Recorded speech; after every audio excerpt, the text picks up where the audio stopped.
Hey guys, welcome to the video. It's Sean. And in case you don't know who I am, I was the ex-chief client officer at FounderOS, which was probably doing 1 million a month when I was there.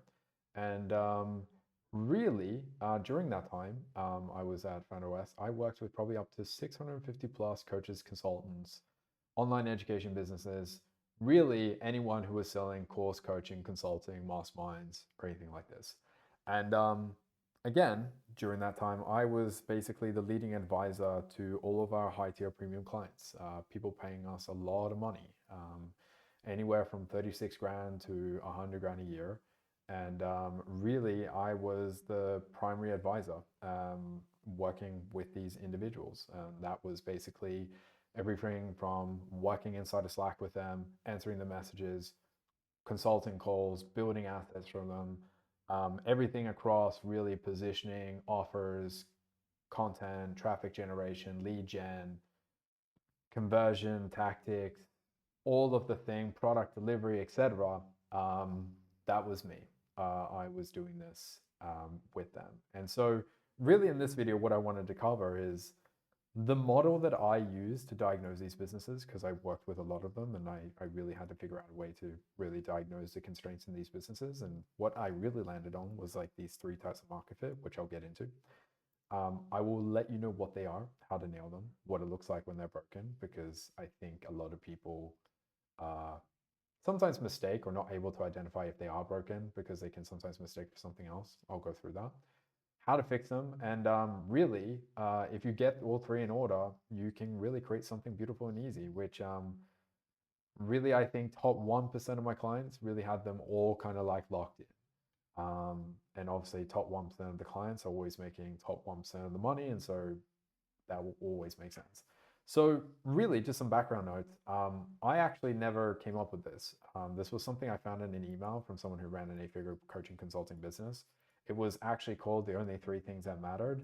And essentially, it just became the number one lens that I used in my work at FounderWest. And so I use this across just with working with some of the biggest coaching education companies in the space, including being kind of like the internal consultant for FounderOS as well, as per the job description. And so, really, I think the only caveat here is that you'll hear me talk about large companies and education companies, etc. The only reason I do that is like that is my history. I have worked in probably three seven-figure companies, and to be honest, that's not necessarily what I preach. My philosophy is actually a lot different, and through the videos that I create, you will get to learn kind of my perspective on these businesses, what I think, and really, the whole idea in this video and really what I saw in the email was it's just reframed how I saw these businesses. And so, really, what this is all about is three types of market fit. And I've put it here as three fits model.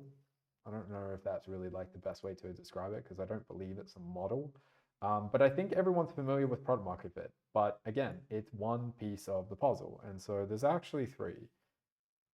I think a lot of people are familiar with product market fit or product service market fit. The reason I've put service market fit is I think product market fit comes from obviously the Silicon Valley world. And in a lot of ways, you could even have this as product service market fit slash course market fit. Because at the end of the day, a lot of us in this coaching and consulting industry, we're not always selling, quote unquote, services or just services. Sometimes we're selling products, which you could also say courses, but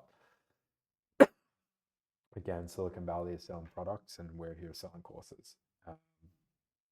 But also products.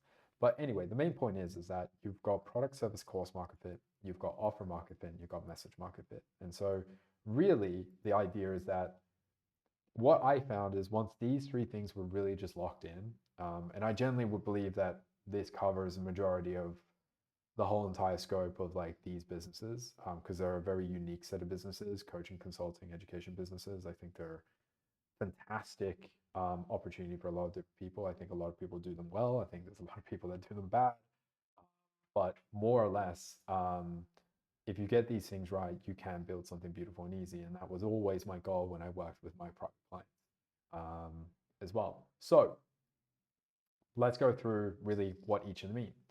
Product service market fit slash course market fit.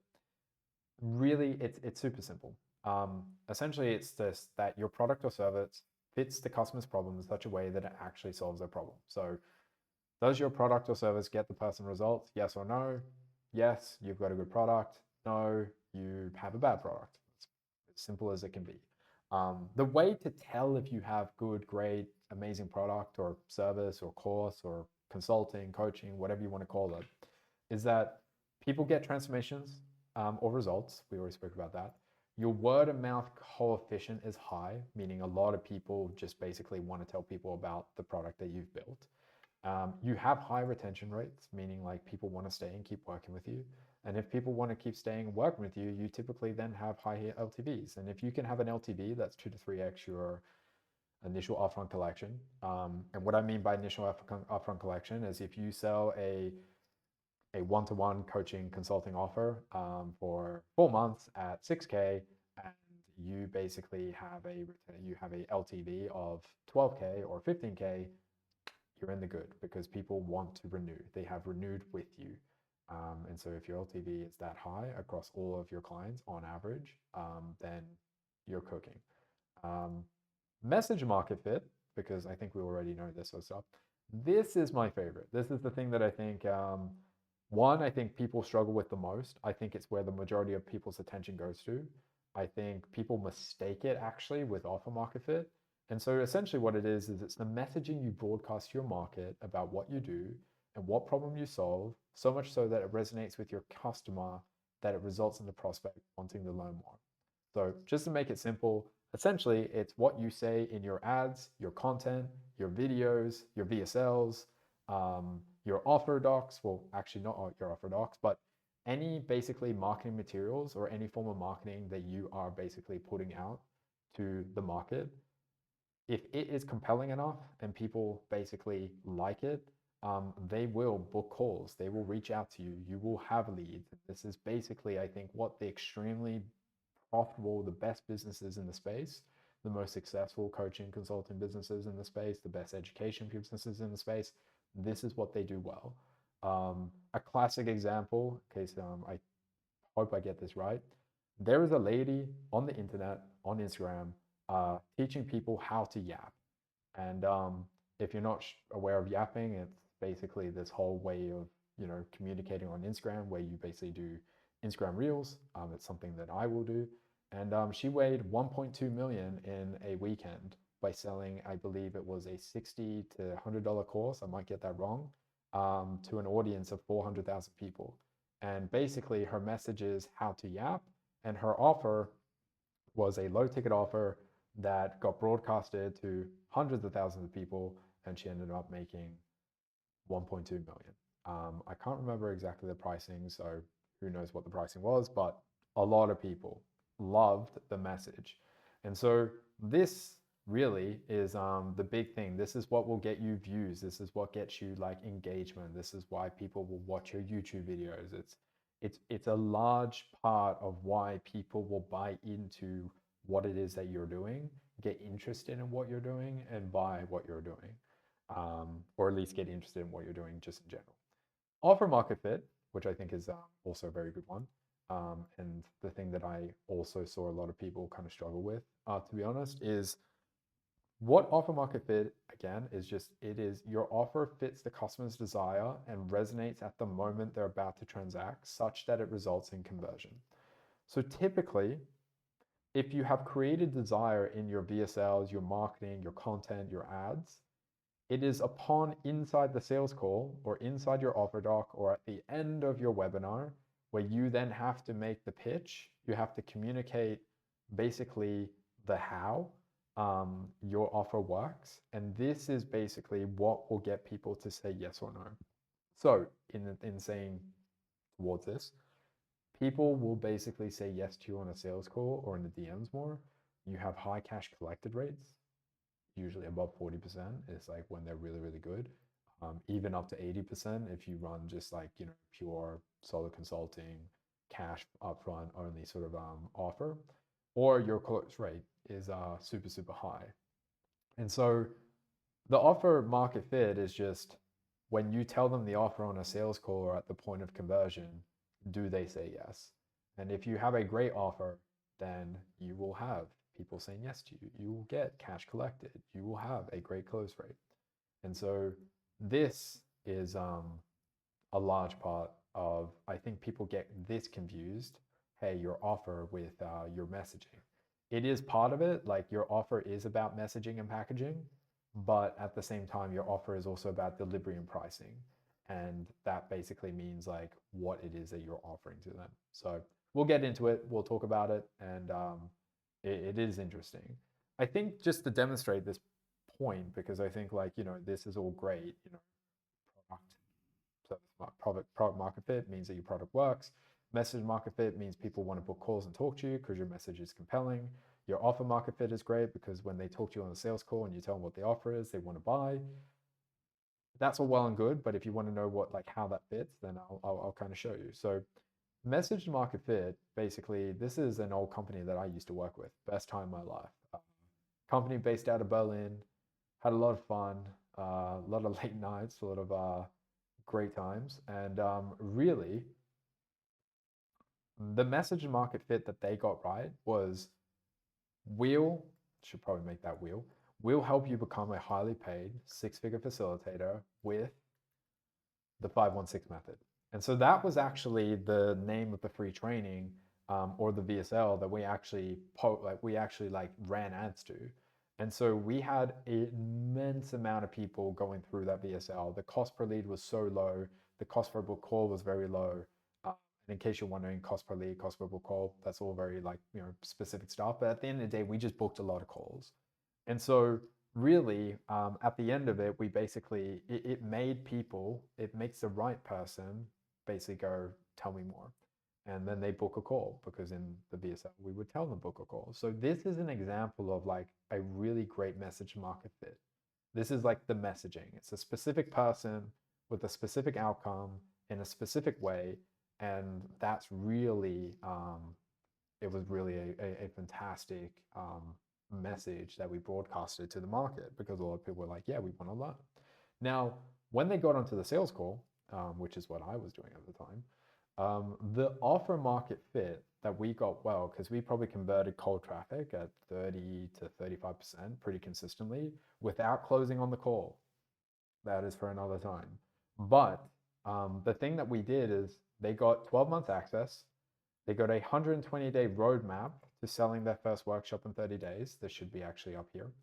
They got a course, coaching, a global community, one live event they didn't have to pay for. They just had to rock up, pay for their flights, catch a train, wherever, because it was in Berlin. A lot of our clientele were European, so it wasn't that far.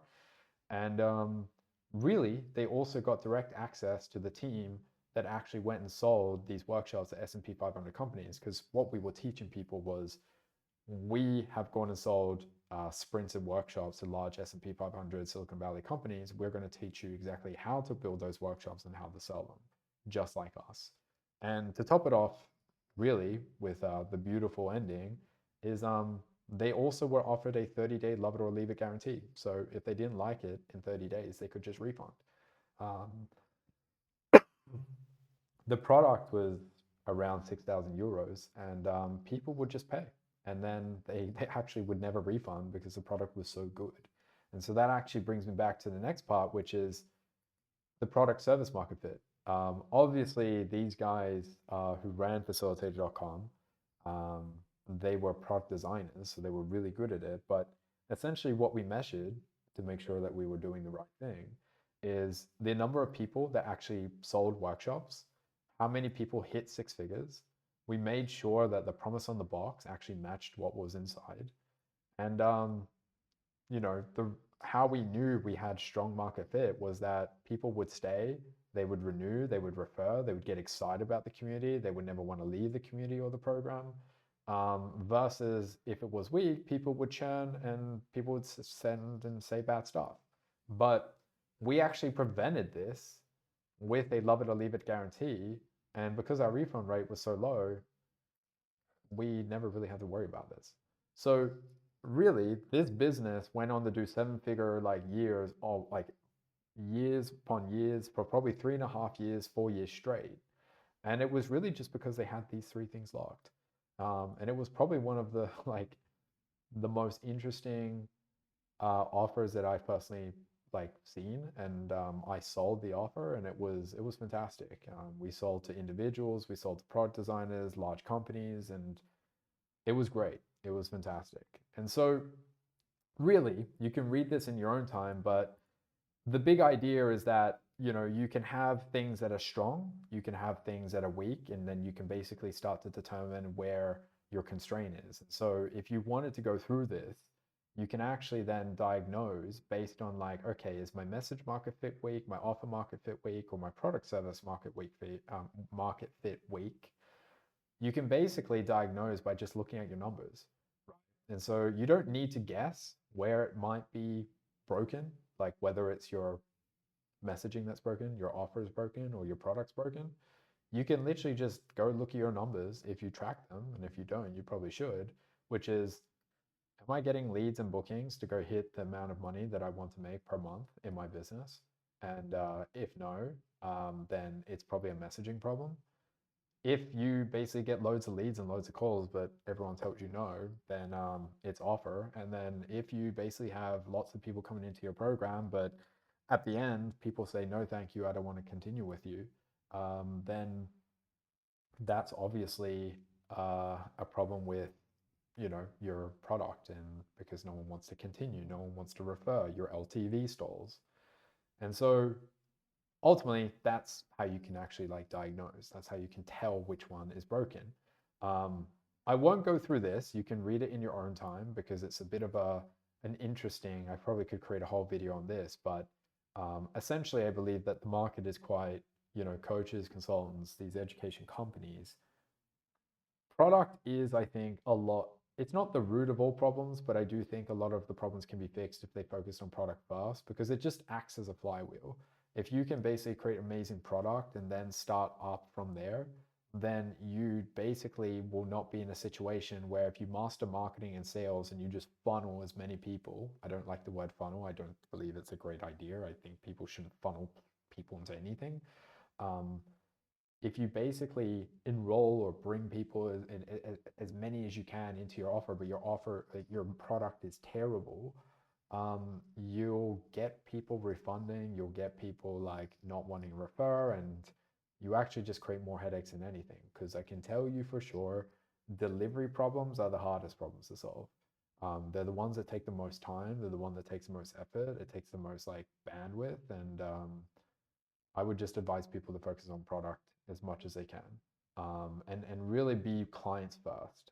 Because if you can be clients first, you can be product first. That it's the whole name of the game. It's a very easy way to differentiate yourself.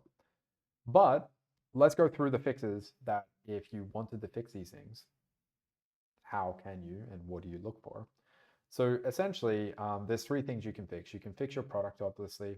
We're going to talk about how you can fix your offer, and then we'll also talk about your messaging, which I think is the big one, the fun one. But we'll also go through the guarantees. But essentially, the idea is that with product, or your service, or your coaching, or your offer, your the thing that you sell, the idea, and just a very simple heuristic to kind of like abide by, is what you're trying to do is you're trying to provide people with the right information and actions done in the right order at the right time to solve the correct problems and constraints to achieve a specific outcome or result. I'm not going to say that again because you can basically read it, but the idea is that this here is the best way to think about it. If you can basically make sure that you tell people to do the right things in the right order at the right time, solving the right problems to achieve a specific outcome or result, that is basically what you are. That's how you build an amazing product. Now, in terms of like if your product is bad and you know that your LTV and all these things are stalled, another thing to just be careful of is like, is the transformation real? Like, does the promise that you're making on the box, i.e., in your sales calls and your offers and your landing pages, whatever it is that you sell through, does it match what actually is inside? I see a lot of people that make insane promises, or they have insane like they just basically what they say on calls doesn't necessarily correlate to what happens in the program, and that basically creates this like distortion that leads people with like a very bad funny taste in their mouth when they come in it. And I think this whole entire industry is actually quite bad for that, just because a lot of it's just an incentive problem, which is a whole nother, you know, quite a whole nother video itself. But the idea is that you just want to make sure that what you promise matches what's inside. And if you can make smaller promises, that's the better thing to do. You don't want to make large promises, because then people will hold your feet to the fire when it comes time to do it. And you don't want to do that as like someone who does service delivery, or just owns a business in general, unless you believe you can fulfill it, in general. The other thing as well is that you want to get clear on what the results or the outcome is. If your product is not providing people results, then it's better to just get clear on what the results or the outcome is. And the way that you do that is you think about, well, what is the metric that I can help improve? What is the identity that I can help them achieve? What is the feeling that they want to feel? Do they want to feel like calm? They want to feel relieved? Like, do they want to feel empowered? Like, there's lots of different things. It depends on the offer. And then you basically want to also define like, what is the end goal? You know, is it, I want to be able to take 100 days off from my business per year?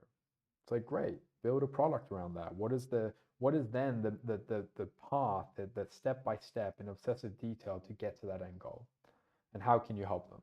And so really, if you can, and even on this part, like this point of like mapping it out, what you want to do as well is you want to create implementation pathways. That's a large whole other point, but basically the whole entire point of an implementation pathway is it's basically the path that you map in obsessive detail, except you add momentum points in. So momentum points are just, if the client hits a momentum point, it would be basically, it makes it's 1,000 times more likely that they go on to achieve the end outcome. So if you're selling a coaching consulting offer helping people grow their businesses, then a momentum point would be helping someone get clear on their offer. Then it would be helping them launch ads. Then it would be getting them their first client. Like, that would be a implementation pathway for someone who wants to just like start their business and scale to 10K, as an example, through ads, if you're for demonstration sakes. The other thing that you can do, right, is you just want to make sure that you pick your core measurable metric to track, and to make sure that you know that your product works. Now, this takes tracking. It can be tedious, but if you can do it, it is important.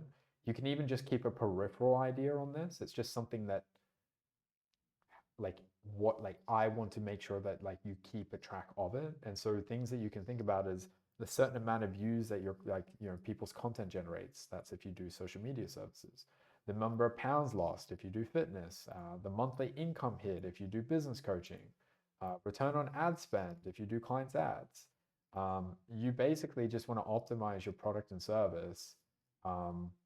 Not for these specifically, because it obviously changes. Like, if you're a business coach, it's not always about the monthly income that you hit. It can be profit, it can be time with family. Like, there's a lot of different things that matter. But the other core thing that I think is important if you're trying to improve your product is you can make this beautiful cohesion between your product and your offer or your messaging by your core pathway. Your unique way of getting people to an end result is your unique mechanism.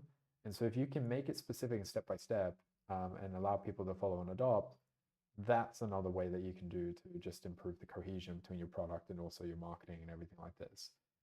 Some people market a unique mechanism or market a specific way of doing stuff, but they don't actually like teach the people how to do it, which is quite funny to me. But um, the last one, you know, if you know, if you see your LTV stalling and people are not getting results and stuff like this, you want to basically believe in others more than they believe in themselves. I obviously working with a lot of people, I think this is actually quite an underrated way of like, just, it's not really improving the product per se, but it does lead to people having like a lot of success, because a lot of people, they just need like validation. They need someone to believe in them. They need someone to tell them that what they're doing is correct. And if you can just like your job sometimes as like a coach, consultant, someone who is an online educator is you need to help people believe that what they can do is possible. It is an important point, and I think once someone feels like it's possible, then they can run through brick walls, and no matter what special unique mechanism, whatever. At the end of the day, the unique mechanism doesn't even become like important because they have so much belief and conviction in action that they actually just get results on purely that alone. And so that's like a part there. Now let's go through offer because I think this is like another thing. I'm not going to go through these too much in detail. I probably could do another video on like fixing offers, but just to give you context, the offer isn't always necessarily what you say. Um, like it's not necessarily like all the fancy stuff that you say in your sales call or like in your offer doc or whatever. The offer is basically the pitch. Like, how does it work? Like, great, you're going to help me become a top 1% facilitator, but how? And so the ways that you can play with basically your the ways that you can basically play with your offer really just boils down to everything here that I've kind of listed out, which is you can play with the delivery. So you can add or subtract different deliverables. So you can or you can even just hone in, right? There's a lot of business coaching or business like delivery or business services where someone will promise you to get a certain result, and you can either go with someone to do it done for you or you can do it done with you. And typically one audience or the other will prefer one or the other. And so the questions you just want to ask is like, which do your audience want? Like your ideal customer avatar. What ROI is the best, not only for you but for them? And I think the big question is like, what do you want to deliver? Because I think a lot of people get this idea that have do done for you, and they don't want to do done for you because it kind of like doesn't scale well. I think it's okay to have a done for you offer, but some people just don't want to get involved in the delivery. And I've seen a lot of people pivot to done for you, and it is a lot of headache. It creates a lot of headaches. So really, there is the delivery. You can play with timelines, so how long you give people access, and can they opt out at a certain time? Um, you know, Opting between 3 months versus 12 months versus 6 months versus 12 months is really powerful. Pricing is big, whether you lead with like payment terms, so like leading with people with split pays and then an incentive of like paying upfront with a discount. So it's like, hey, you can pay 1,500 over 4 months, or you can pay $1,000 off or whatever that total amount is. I don't really know what 15 was it, 500, 2K, 7K, and then they pay 6K upfront. Incentive-based pricing, so you can pay now, save money, pay later, pay more. So essentially it's like, hey, you can basically pay now on the call and we'll give you 2K off, or you can just basically pay anytime you wish, and essentially, it will be a higher price, but it's completely up to you. And so the thing with incentive-based pricing is that you have to actually believe in incentive-based pricing. Typically, you have to have a high lead flow as well, because incentive-based pricing only works when you truly like when you have a lot of people. Because if I say to you, hey, like you can join now and it's totally up to you. That energy of saying incentive-based pricing, of getting people to make a decision quicker, comes across better when you know that you've got like a lot of like, you've got a whole next day booked to calls, or you have a whole entire pipeline that you can get to. So I wouldn't necessarily use it. I would only use it in a circumstance of like there's a logistical deadline, especially if you're like a solo consultant, coach, etc. Or you have a sophisticated brand, where you can do things such as there's a standard enrollment price, in which case you pay this, or there's an option which is an incentive option where you can pay less, but you start sooner and you get this awesome bonus.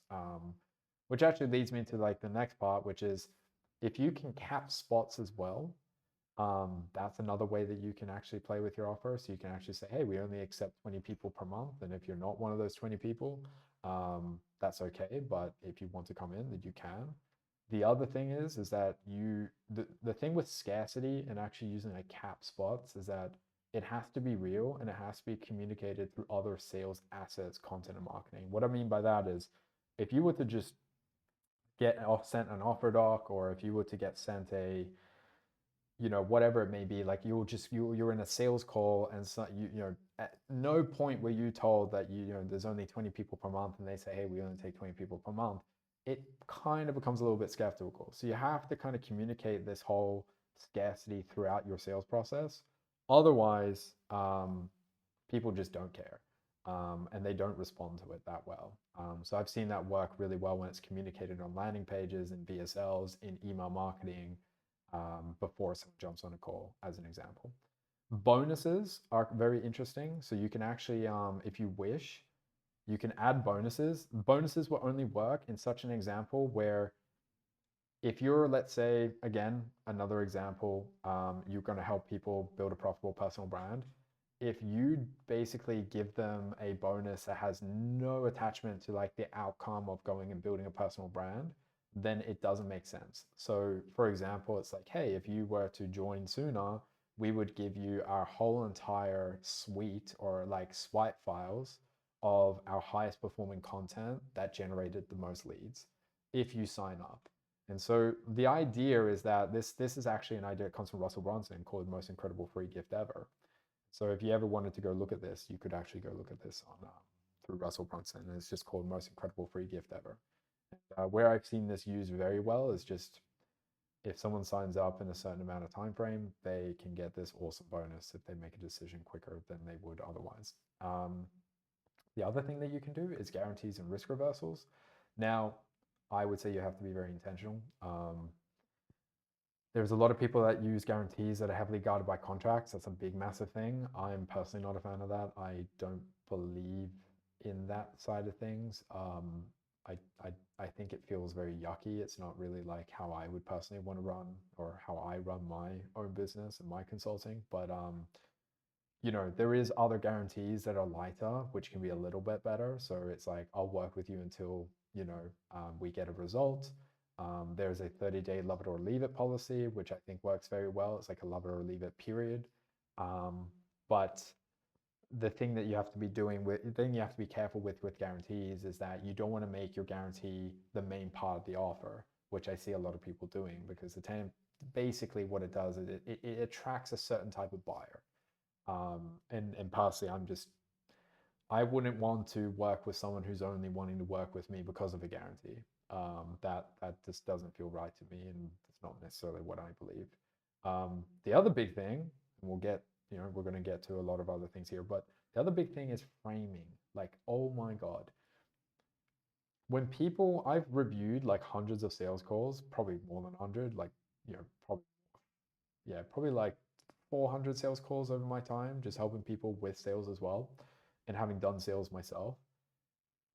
When people are talking about their offer, typically what people sell is community, course access, coaching calls, one-on-one async help. The better way to actually like drive this a little bit better is like actually being very intentional with your framing. So instead of saying community, you can say global community of other people, just like you. Step-by-step implementation platform instead of course. You get advisory sessions with a C-suite team instead of just coaching calls. Implementation sessions or meetings instead of just saying you get one-on-one calls.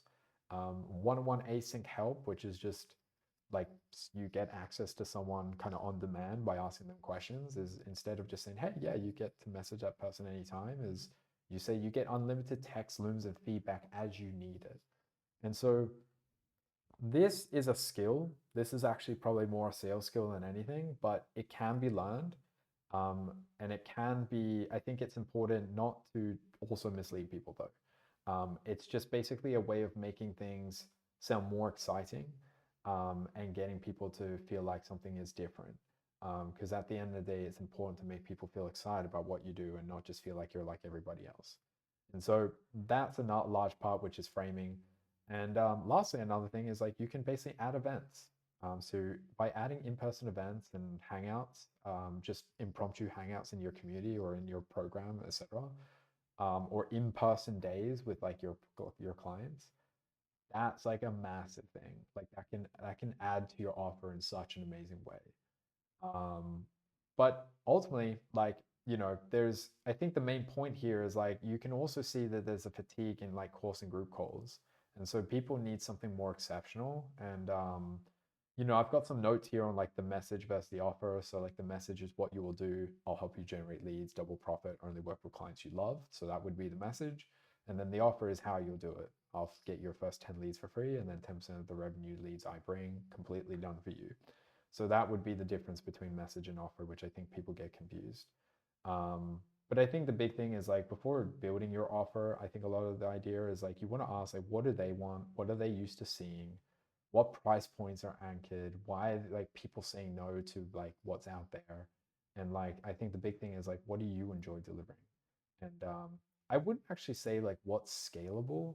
I mean, it's important to have an offer that's scalable, but sometimes building something that's simple and profitable actually requires you to do things that are a little bit more unscalable, so it's kind of a catch 22 sometimes. But I think the big thing is like what do you actually enjoy delivering, that will yield the best results. But let's move to messaging because we're nearly going to wrap this up. This is some good stuff. So with the messaging, I think this is where most people lose, and I think we'll go through a lot here, is basically a lot of people just use the same words as everyone, which means they just sound like wet, boring wallpaper. And what I mean by this is that when you're entering a space in a market and you're trying to communicate your value and you're trying to position yourself, you basically, in a lot of people, particularly if you're in the coaching consulting space, there's a lot of hyper competition. There's a lot of sophisticated markets. Well, you're basically entering a market, a sophisticated market that is hyper competitive.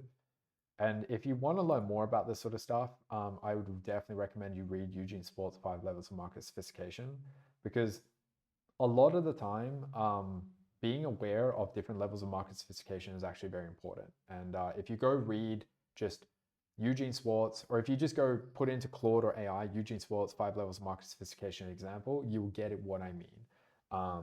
If it's a very unsophisticated market, you can literally just write copy like I'll help you do whatever and people will buy. But then as more participants add, you have to get more creative with your positioning. You have to get more intentional with your positioning and your messaging. And so I always say to people that it's not your offer, it's your positioning, because people can have unreal offers, incredible service. They'll go to the ends of the earth for their clients, but they still get no calls or interest. And this basically tells me that's most likely a message problem. And so, for example, just as like an idea, someone might go to market. I see this on LinkedIn a lot, is I help leaders become better leaders, or something of that nature. Very simple, very boring. That's not going to be competitive. It's not going to help you unless you've got insane amounts of like credibility and authority. Typically, what you have to do is you have to be very much very intentional. So you have to say something along the lines of like, I help ambitious executives hit 90% of their KPIs in 6 months or less to get a promotion, as an example. So the way I usually communicate this to people is that you want to highlight a specific person, a specific outcome with a specific way. And so really, we'll actually go through this here, but this here is just, this never works because people go like, why do people not like booking calls? Why is my business not working? It's not your offer. Your offer would be probably amazing. You'll probably die for your clients. But if you don't position yourself correctly, no one cares. And so there's 3 ways to differentiate yourself. Because really what messaging is it is differentiation. That is like the core important way. There's actually more. There's actually 5 ways to differentiate yourself. But the number one is unique mechanism. I think everyone's heard this. But basically what a unique mechanism is, in the most specific, sort of easy way, is that it's a specific way of attaining the result. I personally believe that selling a philosophy, so this is a way of seeing or building or growing a business. In my case, that's what I personally believe to be true. I believe that this is way better than anything else, because essentially what you get is people adopting your thinking means that it sticks. And essentially what you're doing is you're selling the vehicle, not the outcome. Let's say it that way. And so another way that people do it is they'll sell you some sort of special funnel. There's a special process, there's a special system that they do. And a lot of the times, like, you can't own these things because people can just figure it out and reverse engineer it and then just say it there and just do it their own way. Whereas if you have a philosophy, no one can copy your philosophy because it's done by you. Um, the other thing that I think is like, another thing that you can actually use for a unique mechanism is identity. So, very strong is like sovereign artist. There's a guy called Vizzy Andre, amazing, amazing, amazing mind. He's basically, I believe, on Instagram, and he has a program called the Sovereign Artist. I think it's one of the best programs out there. I love it. It's amazing, and the Sovereign Artist is one of those examples where it's a unique mechanism. It's helping people become a sovereign artist, and there is a philosophy behind it. Another idea is the hybrid athlete. I help you become a hybrid athlete. I know that that's quite popular now. I think people kind of have now so much so not owned that, but that's an example of a identity that people can adopt. Or like in my last company, full stack facilitator. And so the other important thing when you think of unique mechanisms is like when people, I still don't know where I sit on this, but like AI enabled, if you lead with like your unique mechanism being specific to AI, I think what you're doing is that it just may not age well. And I believe it's probably for a lot of people who are trying to achieve short-term cash. Um, and really, it's more of a trend offer, and I don't think these things have long standing.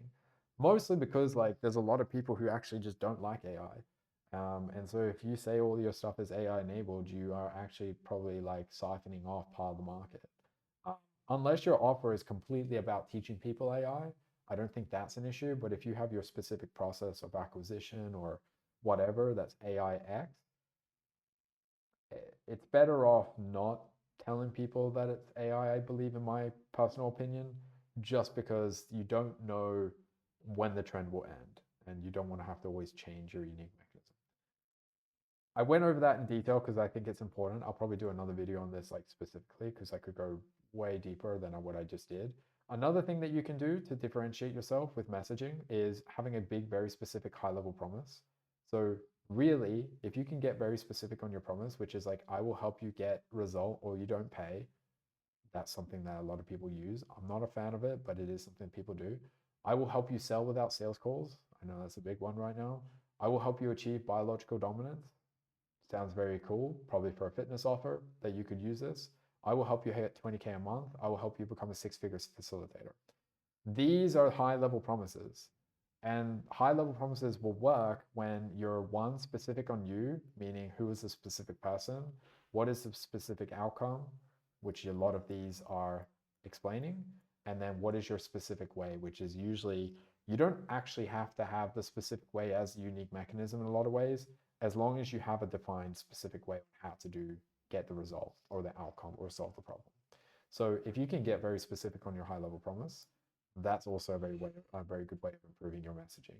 Another thing of improving your messaging, which I think is very important, and this is something that I believe to be true, is you want to take the meta and you want to stand against it. So, for example, heavy funnels versus no calls camp. That is a massive thing right now, at least in the coaching consulting industry, which is people are saying, you're sick and tired of taking sales calls.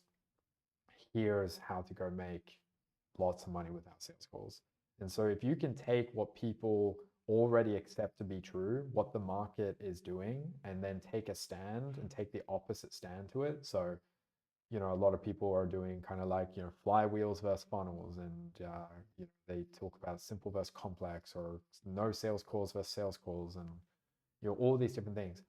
They're great ways to do it because it just creates an enemy and it creates someone that you can basically point the finger at, and it just creates this like really clear juxtaposition as to what it is that you actually do and what it is that you're standing for. So if you're in a place where you're like, hey, I sell fitness training, it's like you've probably been told to say all the standard stuff. I don't believe in that. I believe that it should be just like this. And so that's typically how you can actually improve your messaging as well. Another thing is just, yeah, actually targeting a unique group of individuals and businesses.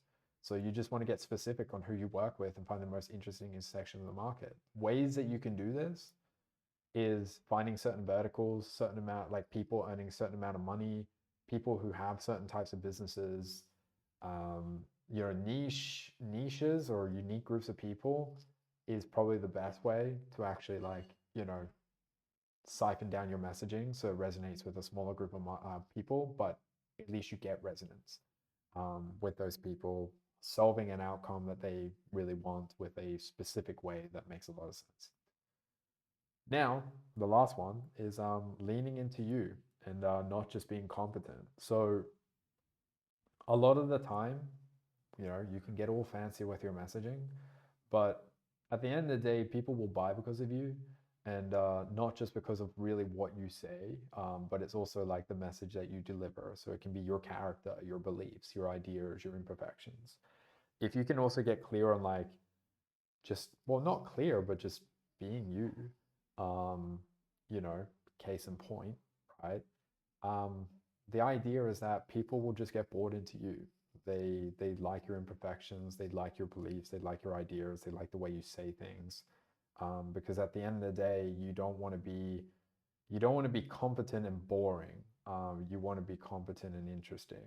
So the more interesting you can be, the more differentiated you can be, and the more your messaging actually starts to not matter as much as well. So really, that's like wrapping up like how to fix your messaging.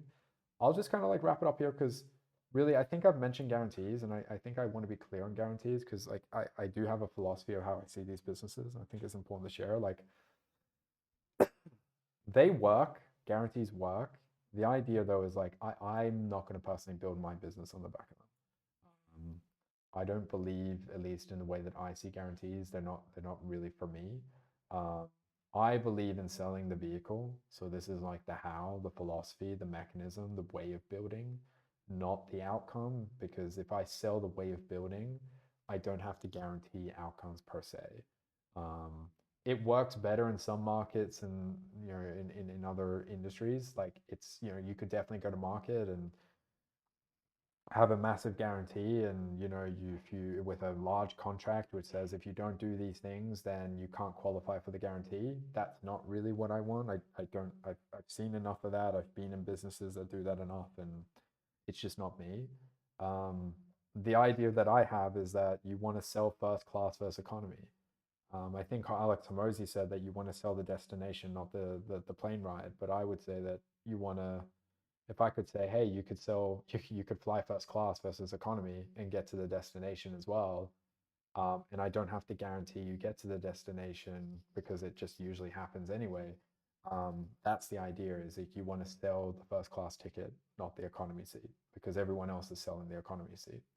Um, the best thing around this approach as well, personally, I believe, is that you have calmer, better clients, right? You don't get these people chasing guarantees. I don't necessarily like those clients. I've worked with them before. It's not nice. Um, the positioning filters for you, just because if you talk about what you believe in, your philosophy, then people can adopt your philosophy, and you never have to compete on guarantees because people are buying into the way that you see and the way you think about your business. And this applies for any industry or niche, to be fair. Like, you just have to, more of what building philosophy is just having a thesis on the market, identifying what you believe the thesis is, what the antithesis is, what you value, which is how you make decisions, and communicating that. Um, and really, I think lastly, if I was to have any guarantees, or if my opinion on guarantees in general of like what I think is appropriate is I think love it or leave it periods or 30-day money back guarantees, uh, or work it until you hit a result. I think these are good. I think these are appropriate. I think this is pretty good for most people. And you know, there's there's no wrong or right here. There's just what I believe to be true, and that's that's what I believe. So, ultimately, the mental model is, if your product works, then you've got product fit. If your offer converts, you've got offer fit. If your message resonates and you're booking calls and leads are coming through the wazoo, then you've got message fit. And really, the idea here is that you just want to find where the constraint lies. Is it your messaging, offer, or product? Go and try these things here and go and fix them. Um, and yeah, I mean, at the end of the day, I think this is really the best way to see these businesses, because I think it kind of covers a lot, and you can actually go see, you can dive deeper across like lots of different other parts or components of the business once you just decide, is it an offer, message, or product problem. But yeah, ultimately, if you want this document, I'll actually put it in the description below so you can access it if you want to just like put it in the ChatGPT or just read it again, whatever it is that you may want to do. But if you are a coach, you're a consultant, creator, expert, or anyone in the space that basically like, you know, sells coaching courses, masterminds, etc., and you want to work one-on-one with me, then you can just DM me the fun little simple on Instagram, Sean James Logan, and yeah, I'll get back to you. I'm not gonna like try and hard sell you or anything like this. So if you want, you can, and if not, just keep watching the content, enjoy, and I'll see you in the next one. Cheers.